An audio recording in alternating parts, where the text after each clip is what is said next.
ప్రియ దేవుని బిడ్డలారా, మన జీవితాలు ఆశీర్వాదకరంగా ఉండాలి. ఇది ప్రతి ఒక్కరము కోరుకుంటా ఉన్నాం. మన జీవితాలు ఉన్నత స్థితిలో ఉండాలి. మన కుటుంబం ఉన్నతంగా ఉండాలి. ఉన్నతమైనటువంటి స్థితిలో నా బిడ్డలు ఉండాలి, నా వ్యాపారం ఉండాలి. నేను వ్యాపారం చేస్తున్నా, ఒక 10 రూపాయల లాభం వస్తే చాలే అనుకొని తృప్తి పడట్లా. నేటి దినాల్లో నేను 10 రూపాయలు పెడితే దానికి 100 రూపాయలు రావాలి, 1000 రూపాయలు రావాలి అని అందరూ అత్యాశకు పోతా ఉన్నారు. పెట్టుబడేమో 100 రూపాయలు, కోరుకునేటువంటి లాభమేమో లక్షల రూపాయలు. అంటే ఎలా వస్తుందంటే అపవాది అంటాడు, నేను ఇస్తాను నీకు మార్గాన్ని, నేను చూపిస్తాను నీకు మార్గాన్ని అని మన కన్నులకు పొరలను వాడు కలుగజేస్తూ ఉన్నాడు. ప్రియ దేవుని బిడ్డలారా, పౌలు సౌలుగా ఉన్నప్పుడు కన్నులకు పొరలు వంటివి ఉన్నప్పుడు గురుడ్డితనంగా నడిచాడు. ఎప్పుడైతే ఆ పొరలు రాల్చివేయబడ్డాయో, రాలిపోయాయో, అతని జీవితం ఎలా ఉందంటే ఇప్పుడు దృష్టిని కలిగి ఉంది. దేవునికి స్తోత్రం చెల్లిద్దాం. హల్లెలూయా, హల్లెలూయా. దృష్టిని కలిగినటువంటి వాడుగా పౌలు నాటి దినాన మారిపోయాడు. నీ కన్నులకు ఉన్నటువంటి పొరలు అవి రాలిపోతే నువ్వు కూడా తేటగా ఉన్నటువంటి దృష్టితో నువ్వు దేవుని చూడగలవు. దేవునికి స్తోత్రం చెల్లిద్దాం. హల్లెలూయా. దేవుని యొక్క ఆశీర్వాదాలు నువ్వు చూడగలవు. దేవుడిచ్చేటువంటి మేళ్లను నువ్వు కంటితో చూడగలవు. ఆటంకంగా ఉన్నటువంటి వాటన్నిటిని తొలగించండి. దేవుడి సన్నిధికి రాకుండా నీకు ఆటంకం కలుగు చేస్తూ ఉన్నాయి. చూసావా, ఈరోజు ఆదివారం ప్రార్థనకు వెళ్ళండి అని అంటే, ఈరోజే కదా సెలవు మమ్మీ, ఈరోజే కదా కొంచెంసేపు పడుకొని అంటారు యవనస్తులు. యజమాని అంటాడు, వారం రోజులు మీకోసం నేను కష్టపడ్డా, పగలనక రాత్రనక ఎంతో శ్రమపడ్డా, ఈరోజే రెస్ట్, నన్ను కాసేపు పడుకొని నువ్వు వెళ్ళరా ప్రార్థనకి, నువ్వు ప్రార్థన చేయి వెళ్ళి అని చెప్పేవాళ్ళు ఉన్నారు. ప్రియ దేవుని బిడ్డలారా, సహోదరులు ఏమంటారంటే ఆదివారం ఆడవాళ్ళకి సెలవు, ఈరోజు కర్రీ పాయింట్లో తీసుకురండి, నేనేం వంట చేయను, ఈరోజు రెస్ట్, నాకు హోటల్కి వెళ్దాం పదండి, సంపాదిస్తున్నాం కదా అని రకరకాలుగా మనం బ్రతుకుతున్నాం. కానీ దేవుని సన్నిధిని వెళ్ళనటువంటి వాళ్ళు చాలామంది ఉన్నారు. ప్రియ దేవుని బిడ్డలారా, మీ కుటుంబం అలా ఉండకూడదు, అలా ఉండొద్దు. అట్లా ఉన్నది అంటే అది ఎలా ఉన్నదంటే దేవుని ఆత్మచేత నడిపించబడటం లేదు, కానీ దురాత్మ చేత నడిపించబడతా ఉన్నారు. దురాత్మ చేత నడిపించబడుతున్నటువంటి స్థితిలో ఉన్నారు. ప్రియ దేవుని బిడ్డలారా, ఎప్పుడైతే పౌలుకి సౌలుగా ఉన్నటువంటి దినాలలో ఆ పొరల వంటివి ఉన్నాయి, సత్యాన్ని గమనించలేదు. ఇప్పుడు ఆ పొరల వంటివి రాలినప్పుడు ఏం చేశాడంటే లేచి బాప్తిజం పొందాడు. దేవునికి స్తోత్రం చెల్లిద్దాం. హల్లెలూయా. దేవుని ఎరిగినటువంటి వాడుగా ఉన్నాడు, దేవుని వాక్యానికి లోబడ్డాడు, లేచి తన పాపములను ఒప్పుకొని ప్రాయశ్చిత్తం పొంది దేవుని యొక్క మార్గంలో నడవటానికి తన జీవితాన్ని దేవునికి సమర్పించుకున్నాడు. దేవునికి స్తోత్రం చెల్లిద్దాం. హల్లెలూయా, హల్లెలూయా. ప్రియ దేవుని బిడ్డలారా, సౌలు తన జీవితాన్ని దేవునికి సమర్పించుకొని ఇప్పుడేం మాట్లాడుతున్నాడో తెలుసా? చూడండి, లేఖనంలో చూసినట్లయితే గలతీయులకు రాసినటువంటి పత్రిక 5వ అధ్యాయము 16వ వచనము 17వ వచనం చదువుతున్నాను. నేను చెప్పున్నదేమనగా ఆత్మానుసారముగా నడుచుకొనుడి, అప్పుడు మీరు శరీరేచ్ఛను నెరవేర్చరు. విన్నారా ప్రియ దేవుని బిడ్డలారా? 16వ వచనంలో పౌలు అంటున్నటువంటి మాట, ఆత్మానుసారంగా మీరు నడుచుకొనండి అంటే గలతీ సంఘానికి ఒక హెచ్చరిక చెప్తా ఉన్నాడు, లేకపోతే ఒక విజ్ఞాపనగా అనుకోండి. ఓ గలతీయులారా, మీరు ఆత్మీయ క్షేమాభివృద్ధిలో ఉండాలటానికి నేను ఈ మాట చెప్తా ఉన్నా. మీరు శరీరానుసారంగా నడుచుకోవద్దు. ఎలా నడుచుకోవాలి? ఆత్మానుసారముగా మీరు నడుచుకోనండి. ఏమవుతుందయ్యా పౌలన్నా, మేము శారీరానుసారంగా నడుచుకుంటే ఏమవుతుంది? మాకు నష్టమా? ఓకే. మరి ఆత్మానుసారంగా నడుచుకుంటే మాకు శారీరకంగా లాభం ఉండదా? నష్టమా? ఆత్మానుసారంగా నడుచుకుంటే ఆత్మీయంగా లాభమా? నష్టమా? అంటే పౌలు అంటున్నాడు, మీరు ఆత్మానుసారంగా నడుచుకుంటే మీకు అది ఆత్మకెంతో లాభం. శరీరము ఆత్మ రెండు ఒకదానికొకటి విరుద్ధంగా ఉన్నాయి. కాబట్టి మీరు ఆత్మానుసారంగా నడుచుకోండి. అప్పుడు మీ శరీరములో కలుగుతున్నాయి చూసారు కొన్ని కోరికలు. మీరు శరీరానుసారంగా నడుచుకుంటే మీకు ఆనందం కలుగుతుందేమో. ఫ్రెండ్స్తో పార్టీ అంటున్నారు, ఆ పార్టీలో ఒకానొక దినమున సిగరెట్లు తాగేవాళ్ళేమో, కానీ ఆ తర్వాత ఎలా ఉన్నది ఆ శరీర కోరికలు అంటే మందు తాగుతూ ఉన్నారు, మద్యమును సేవిస్తూ ఉన్నారు. మరికొన్ని దినాలైన తర్వాత వాళ్ళు డ్రగ్స్ తీసుకుంటా ఉన్నారు. మత్తు పదార్థాలు ఏదో పొడిగా చేసుకొని ఇక్కడ పెదం కింద పెట్టుకుంటారు, నాలుగు కింద పెడతా ఉంటారు. కొంతమంది సొంతగా ఇంజెక్షన్స్ తీసుకుంటా ఉన్నారు. ప్రియ దేవుని బిడ్డలారా, వాళ్ళందరూ మత్తులో తూలిపోతూ ఉన్నారు. యూట్యూబ్లో ఒక వార్త నేను చూస్తూ ఉన్నా. అమెరికా దేశంలో, చాలా అభివృద్ధి చెందిన దేశము, ఉన్నత స్థితిలో ఉన్నటువంటి దేశము, మన బిడ్డలందరూ కూడా అమెరికా వెళ్ళి చదువుకోవాలి, ఉద్యోగాలు చేయాలి, అక్కడ వ్యాపారాలు చేయాలి, బాగా కోట్లు సంపాదించాలని బిడ్డలు కోరుకుంటున్నారు, తల్లిదండ్రులు ఆశపడుతున్నారు. నిజమే, మంచిదే. కానీ అక్కడ కల్చర్ ఎలా ఉందో తెలుసా? కొన్ని ప్రాంతాలలో పోలీసులే చెప్తా ఉన్నారంట. అక్కడ ఆ వీడియోలో చెప్తున్నాడు, ఆ వీడియో చేసినటువంటి, అది క్రియేట్ చేసిన వ్యక్తి, ఆ ప్రాంతానికి వెళ్ళొద్దని చెప్తా ఉన్నారు. అటు వెళితే ప్రమాదము, వాళ్ళు నీ మీద దాడి చేస్తారు. అయినా నేను ఎవరికి కనపడకుండా వీడియో తీస్తున్నా అని చూపిస్తూ ఉంటే రోడ్డు మీద ఫుట్పాత్ మీదనే మత్తు పదార్థాలు తీసుకుంటున్నటువంటి వాళ్ళు ఉన్నారు. సొంతగా ఇంజెక్షన్స్ చేసుకుంటా ఉన్నారు. ఒక యవనస్తురాలు ఆడపిల్ల ఇంజెక్షన్ చేసుకుంటా ఉంది. మత్తుకు బానిసైపోతూ ఉన్నారు. ప్రియమైన బిడ్డలారా, అటాక్ చేస్తూ ఉన్నారు, కత్తులు చూపించి, తుపాకులు చూపించి దాడి చేస్తారని పోలీసులు హెచ్చరిస్తూ ఉన్నారు. అటువంటి ప్రదేశాలు కూడా అమెరికాలో ఉన్నాయి. మీ బిడ్డలు ఎలా ఉంటా ఉన్నారు అక్కడ ఆలోచన చేశారా? ఇక్కడ ఉన్నప్పుడే సిగరెట్ తాగినటువంటి వాడు అక్కడికి వెళ్ళాడంటే మత్తుకి బానిసైపోయాడేమో. జాగ్రత్త, వాళ్ళ గురించి ప్రార్థన చేయాలి. పౌలు అంటున్నాడు, ఆత్మీయంగా మీరు నడుచుకోండి, ఆత్మానుసారంగా మీరు నడుచుకోండి. మీరు ఆత్మానుసారంగా మీరు నడుచుకుంటే మీకు కలుగుతున్నటువంటి శరీర ఇచ్ఛలను మీరు నెరవేర్చరు.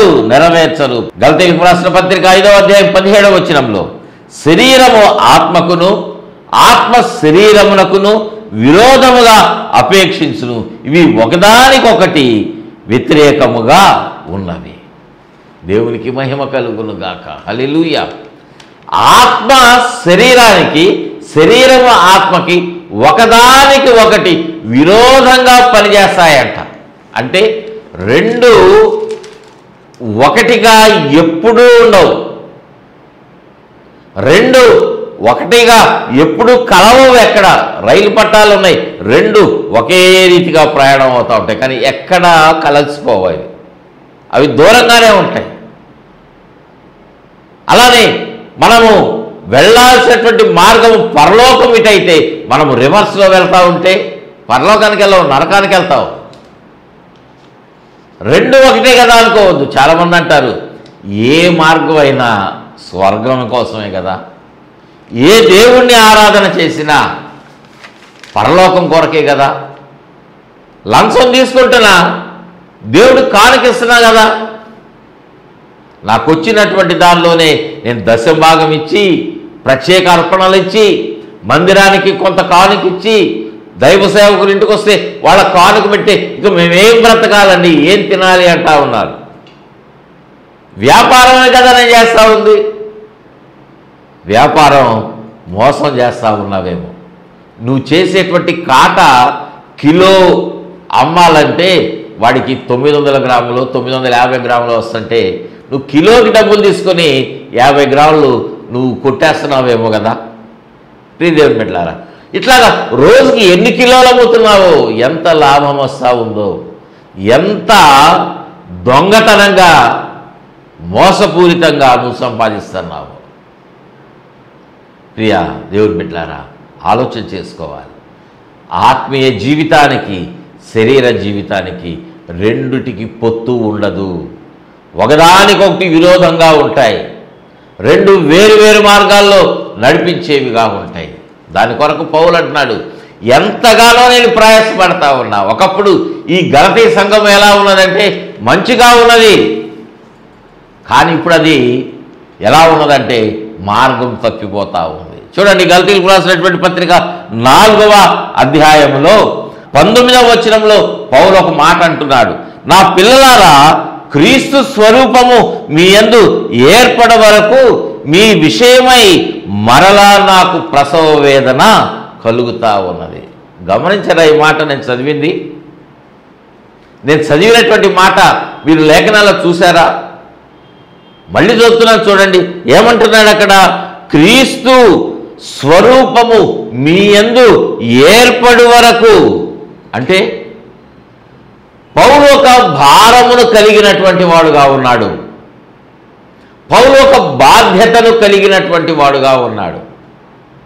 ఏంటి ఆ బాధ్యత అంటే, గలతీ సంఘము ఎలా ఉండాలని పౌలు కోరుకుంటా ఉన్నాడు అంటే, దేవుడి చేత ఏర్పాటు చేయబడినటువంటి పౌలు గలతీ సంఘాన్ని గురించి ఏం కోరుకుంటున్నాడంటే, అది క్రీస్తు స్వరూపం ఎలా ఉందో గలతీ సంఘం యొక్క స్వరూపం కూడా యాస్టీస్గా క్రీస్తు స్వరూపంలాగా సంఘము స్వరూపం కూడా ఉండాలి.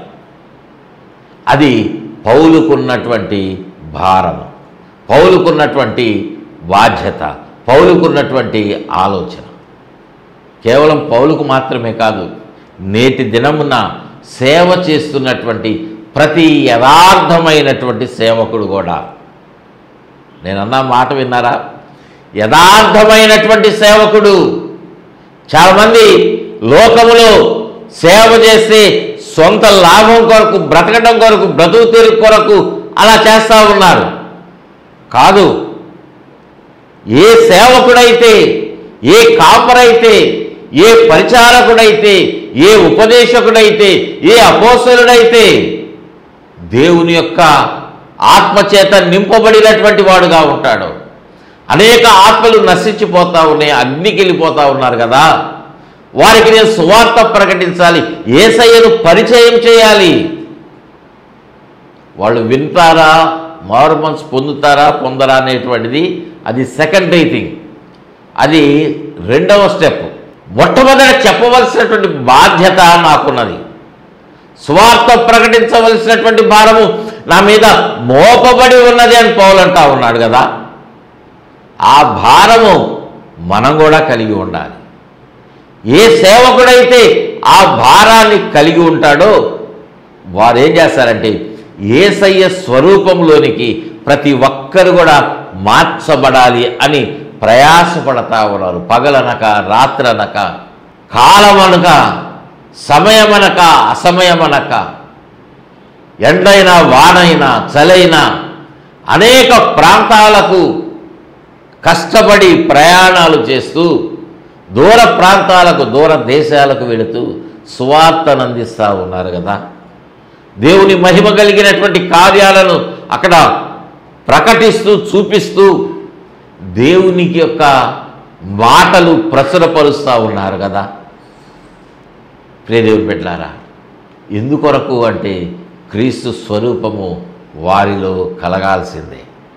ఇక్కడ మనం చదివినటువంటి గలతీయులకు రాసిన పత్రిక 4వ అధ్యాయం 19వ వచనంలో క్రీస్తు స్వరూపము మీ యందు ఏర్పడు వరకు మీ విషయమై మరలా నాకు ప్రసవ వేదన కలుగుతా ఉన్నది అంటే ఒకసారి ప్రసవ వేదన అనుభవించాడు పౌలు, ఇప్పుడేమంటున్నాడు?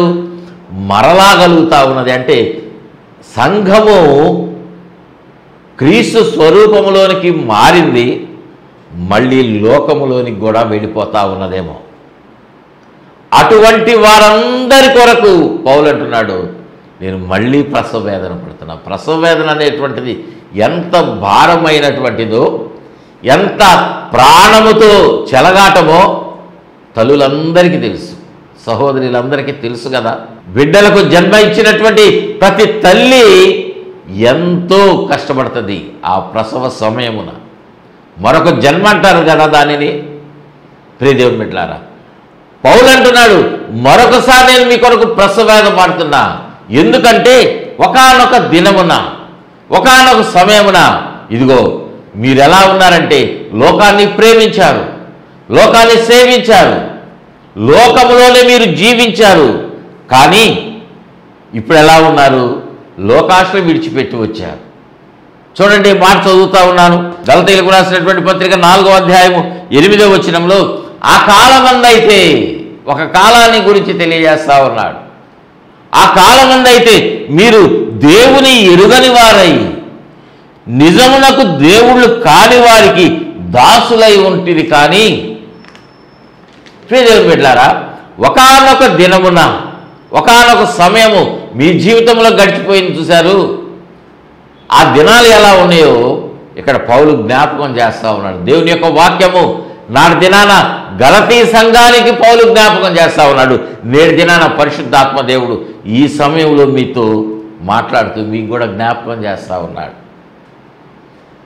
మీరు ఎలా ఉన్నారో కానొక సమయమునంటే దేవుని ఎరుగని వారు, దేవుడంటే లేడని చెప్పినటువంటి వాళ్ళు మీలో చాలామంది ఉన్నారు. నేను నాస్తికుడినండి, ఆస్తికుడిని కాదు.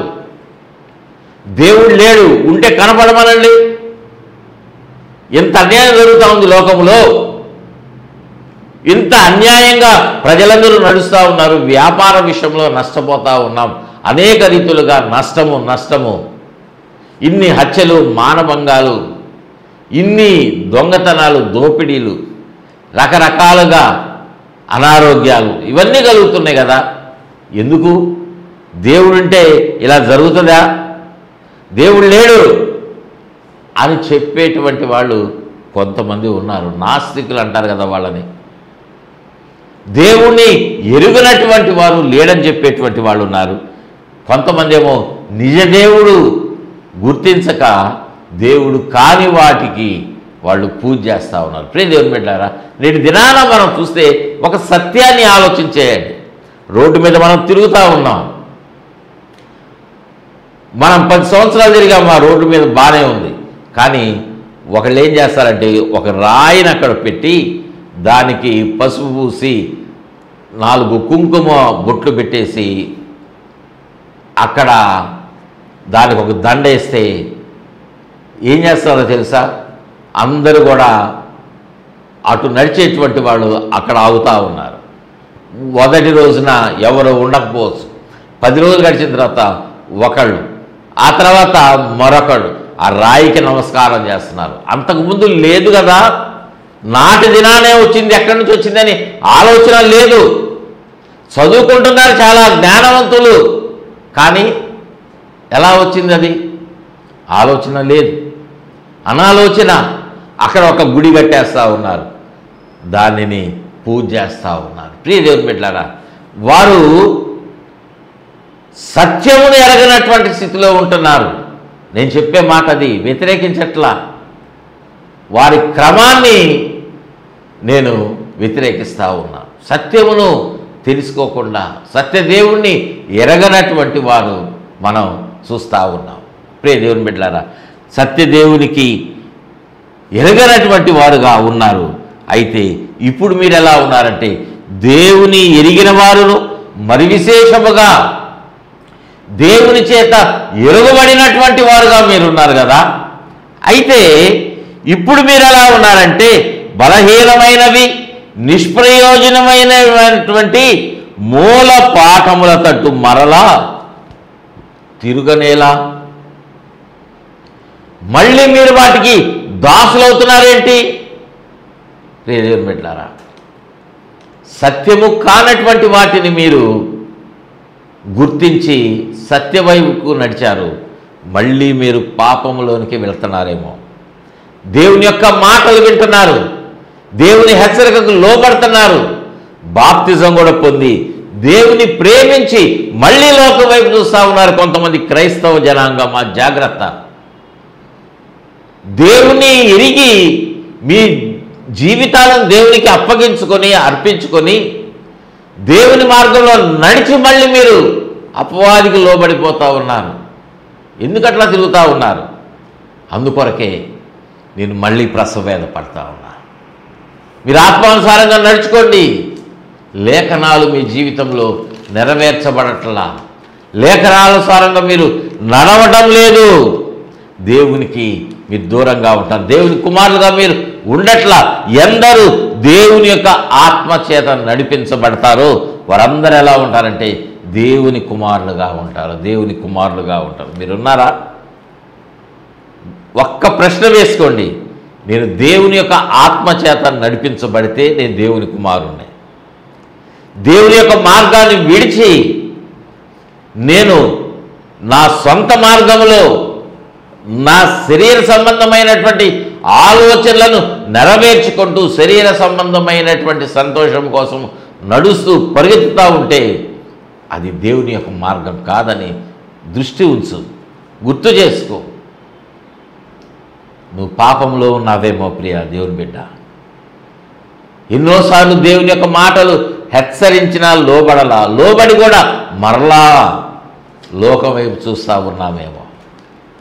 లోకం వైపు చూడొద్దు, దేవుని వైపు చూడు. మెలకువగా ఉండు, మెలకువగా ఉండి ప్రార్థన చేయి, మెలకువగా ఉండు. ప్రభువారు గెస్సమనేటువంటి ఆ తోటకు అప్పగించబడేటువంటి ఆ సమయమున, ఆ దినమున, రాత్రి వెళ్ళి శిష్యులందరినీ ఒక దగ్గర ఉంచి ప్రియ శిష్యులుగా ఉన్నటువంటి ముగ్గురిని తీసుకొని ముందుకు వెళ్ళి వారిని అక్కడ పెట్టి ఆయన మరికొంత దూరం వెళ్ళి దేవుని సన్నిధిలో ప్రార్థన చేస్తూ ఉన్నారు. మధ్యలో లేచి వచ్చి చూస్తే శిష్యులు నిద్రపోతూ ఉన్నారు. మీరు శోధనలో ప్రవేశించకుండా మెలకువగా ఉండి ప్రార్థన చేయండి అని చెప్పారు. మళ్ళీ వెళ్ళారు. 3 సార్లు అలా జరిగింది. 3వసారి వచ్చి ఆయన హెచ్చరించి ఆయన అప్పగించబడ్డారు. ప్రభువుని వెంబడించినటువంటి వారే, ప్రభు కొరకు నా ప్రాణం పెడతాను అన్నటువంటి వారు కూడా ఆ సమయమున ప్రభువుని సైనికులు వచ్చేసి బంధిస్తూ ఉంటే ఇస్కరియోతు యూదా వచ్చి కపటమైన ముద్దు పెట్టుకొని ప్రభువుని అప్పగిస్తూ ఉంటే వాళ్ళందరూ ఏం చేశారంటే పారిపోయారు. ప్రభువుని విడిచిపెట్టి వెళ్ళిపోయినటువంటి వారుగా ఉన్నారు కదా. మత్తయి సువార్త 26వ అధ్యాయంలో ఈ మాటలు వ్రాయబడ్డాయి. మీరు చదవండి. 26వ అధ్యాయంలో 26వ వచనములో 38వ వచనం నుండి మీరు చదవండి 56వ వచనం వరకు ఆ సందర్భం అంతా వ్రాయబడింది. సమయం లేదు కనుక నేను ఒక్క మాట మాత్రమే చదువుతాను. చూడండి, మత్తయి సువార్త 26వ అధ్యాయములో 56వ వచనంలో, అయితే ప్రవక్తల లేఖనములు నెరవేరునట్లు ఇదంతయు జరిగినని చెప్పెను. అప్పుడు శిష్యులందరూ ఆయనను విడిచి పారిపోయిరి. శిష్యులందరూ, అందరూ, ఒక్కరు కూడా లేదు. ప్రభువా నీ కొరకు నా ప్రాణాన్ని ఇస్తానయ్యా అని చెప్పినటువంటి పేతురు పారిపోయాడు. ప్రభు యొక్క రొమ్మున ఆనుకొని ఉన్నటువంటి యోహాను భక్తుడు లేడు.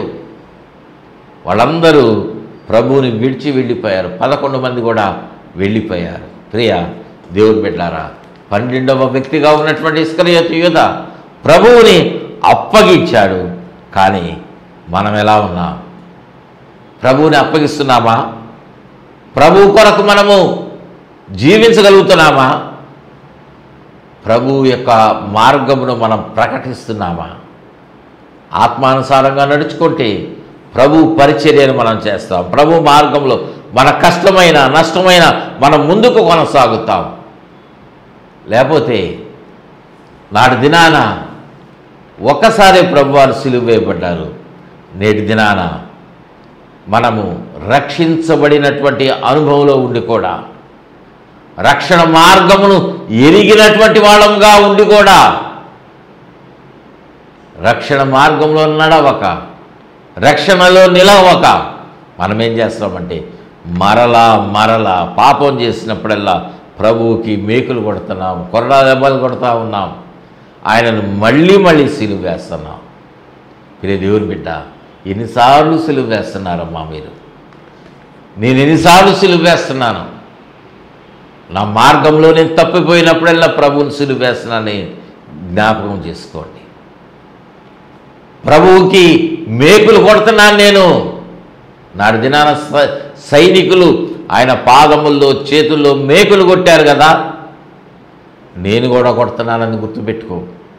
ఆయన వీపు దున్నబడింది, కొరడాలతో కొట్టబడింది, నువ్వు నేను కూడా కొడుతున్నావని జ్ఞాపకం పెట్టుకుందాం. ఆత్మచేత నడిపించబడితే మనం ఎలా ఉంటామో, మనము ఆయన మార్గాన్ని ప్రచురపరిచేటువంటి ఆయన బిడ్డలంగా ఉంటాం. లేకపోయినట్లయితే మనము ఎలా ఉంటామంటే మన యొక్క ఆత్మీయ జీవితంలో దేవునికి విరోధముగా నడిచేటువంటి వాళ్ళంగా ఉంటాం. చివరిగా ఒక మాట చదువుకొని మనము ప్రార్థన చేసుకుందాం. రోమీయులకు రాసినటువంటి పత్రిక 8వ అధ్యాయంలో 12వ వచనంలో, 8వ అధ్యాయం 12వ వచనంలో, కాబట్టి సహోదరులారా, శరీరానుసారముగా ప్రవర్తించుటకు మనము శరీరమునకు రుణస్థులము కాము. మీరు శరీరానుసారముగా ప్రవర్తించిన ఎడల చావవలసిన వారై ఉందురు గాని ఆత్మచేత శారీరక క్రియలను చంపిన ఎడల మీరు జీవించెదరు. ఆత్మచేత శరీర క్రియలను మీరు చంపివేస్తేనే మీరు బ్రతుకుతారు. ఎలా బ్రతుకుతారు అంటే, ఎలా ఉంటారంటే దేవుని కుమారులుగా ఉంటారు. దేవునికి స్తోత్రం చెల్లిద్దాం. హల్లెలూయా. మీరు ఆత్మచేత నడిపించబడితే, దేవుని యొక్క ఆత్మచేత నడిపించబడితే మీరు దేవుని కుమారులుగా ఉంటారు, వారసులుగా ఉంటారు. లేకపోతే అపవాది యొక్క అగ్నిగుండంలో పడిపోతారు. ఈ మాటలు సత్యాన్ని గుర్తుపెట్టుకొని ప్రార్థన చేయండి. మీ కన్నులకున్నటువంటి పొరల వంటివి దేవుడు తొలగించడానికి దేవునికి సమర్పించుకోండి. దేవుడు మీ జీవితాలను బహుగా ఆశీర్వదించునుగాక. ప్రార్థన చేసుకుందామండి. ప్రేమ కలిగిన తండ్రి, మీకు వందనాలు, స్తోత్రాలు, స్తోత్రాలు నాయన. యేసయ్యా, మీకే వందనాలు చెల్లిస్తూ ఉన్నాం. మాతో మాట్లాడిన ప్రతి మాట మాకు దీవెనకరంగా, ఆశీర్వాదకరంగా ఉన్నది కనుక మీ యొక్క ఆత్మచేత మేము నడిపించబడేటువంటి అనుభవం మాకు దయచేయండి. ఆత్మానుసారంగా మేము నడిస్తే నాయన శరీర క్రియలను నెరవేర్చము నాయన, మీ కుమారులముగా మేము ఉంటాము గనక ఆ ఉన్నతమైనటువంటి స్థితి, వారసత్వమును మేము కలిగి ఉండేటువంటి ఆ భాగ్యమును మాకందరికీ, మా బిడ్డలకును, మా కుటుంబాలకును, తరతరములకును నాయన మెండుగా మీరు అనుగ్రహించమని, మీ ఆత్మచేత నడిపించబడేటువంటి ఆ జీవితాలు మాకు దయచేయమని, మీకు లోబడే హృదయం మాకు దయచేయమని, ఈ మాటలు వింటున్నటువంటి వారందరినీ, స్పాన్సర్ చేసినటువంటి వారిని మీకే సమర్పించుకుంటూ మీ నామానికి మహిమకరముగా నాయన మంచి ఆరోగ్యమునిచ్చి, చదువుల్లో మంచి ఫలితాన్ని ఇచ్చి, ప్రభువా నాయన మంచి భవిష్యత్తును యవన బిడ్డలకు మీరు అనుగ్రహించి, ప్రతి ఒక్కరు చేస్తున్నటువంటి ఉద్యోగ వ్యాపార విషయాలు మీరు తోడుగా ఉండి, మీ నామానికి మహిమకరముగా దీవించి ఆశీర్వదించి వర్ధిల్ల చేసి మీరు అక్కడికి సిద్ధపరచమని మహిమ గంధ ప్రభావాలు మీకే ఆరోపిస్తూ యేసయ్య శ్రేష్టమైన నామమున అడిగి వేడుకుంటున్నాము తండ్రి. ఆమేన్, ఆమేన్, ఆమేన్. తండ్రి, కుమార, పరిశుద్ధాత్మ త్రేక దేవుని దీవెన, కాపుదల, భద్రత చేరువచ్చిన ప్రతి ఒక్కరికి, కార్యక్రమాన్ని స్పాన్సర్ చేసిన బిడ్డల తోడుగా ఉండి నడిపించి వర్ధిల్ల చేయునుగాక. Amen, amen, amen. God bless you all.